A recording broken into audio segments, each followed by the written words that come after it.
قرآن مجید کا سورہ نمبر 62 سورہ جمعہ۔ شروع کرتا ہوں اللہ کے نام سے جو بڑا مہربان نہایت رحم والا ہے۔ وہ سب چیزیں جو آسمانوں میں اور زمین میں ہیں اس اللہ کی تسبیح کرتی ہیں جو بادشاہ ہے اور نقائص سے پاک ہے، زبردست ہے اور بڑا حکمت والا ہے۔ وہ اللہ وہی ہے جس نے امی قوم میں انہی میں سے ایک رسول صلی اللہ علیہ وآلہ وسلم بھیجا جو ان کو اس اللہ کی آیتیں پڑھ کر سناتا ہے اور ان کو پاکیزہ بناتا ہے اور ان کو کتاب و حکمت کی تعلیم دیتا ہے، اگرچہ اس سے پہلے یہ لوگ کھلی ہوئی گمراہی میں مبتلا تھے۔ اور آپ صلی اللہ علیہ وآلہ وسلم کو ان لوگوں میں سے دوسروں کی طرف بھی بھیجا جو ابھی ان سے نہیں ملے ہیں، اور وہ زبردست اور بڑا حکمت والا ہے۔ یہ اللہ کا فضل و کرم ہے، جسے چاہتا ہے عطا کرتا ہے، اور اللہ بڑے فضل و کرم والا ہے۔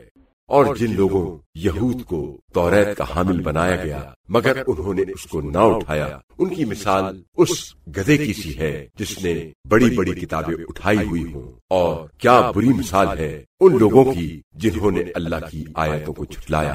اور اللہ ظالموں کو ہدایت نہیں دیتا، انہیں منزل مقصود تک نہیں پہنچاتا۔ آپ صلی اللہ علیہ وآلہ وسلم کہیے، اے یہودیو، اگر تمہارا خیال ہے کہ سب لوگوں کو چھوڑ کر تم ہی اللہ کے دوست ہو تو پھر موت کی تمنا کرو اگر تم اپنے دعوے میں سچے ہو۔ اور وہ ہرگز اس کی تمنا نہیں کریں گے اپنے ان برے اعمال کی وجہ سے جو وہ آگے بھیج چکے ہیں، اور اللہ ظالموں کو اچھی طرح جانتا ہے۔ آپ صلی اللہ علیہ وآلہ وسلم کہہ دیجئے کہ وہ موت جس سے تم بھاگتے ہو وہ بہرحال تم سے مل کر رہے گی، پھر تم اس خدا کی بارگاہ میں لوٹائے جاؤ گے جو غائب اور حاضر کا جاننے والا ہے، پھر وہ تمہیں بتائے گا جو کچھ تم کرتے رہے ہو۔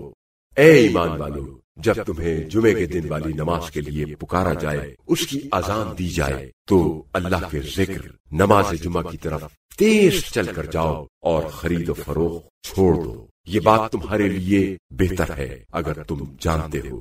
پھر جب نماز تمام ہو چکے تو زمین میں پھیل جاؤ اور اللہ کا فضل روزی تلاش کرو اور اللہ کو بہت یاد کرو تاکہ تم فلاح پاؤ۔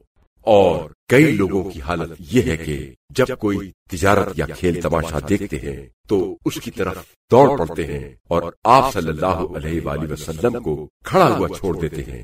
آپ صلی اللہ علیہ وآلہ وسلم کہہ دیجئے کہ جو کچھ اجر و ثواب اللہ کے پاس ہے وہ کھیل تماشے اور تجارت سے بہتر ہے، اور اللہ بہترین رزق دینے والا ہے۔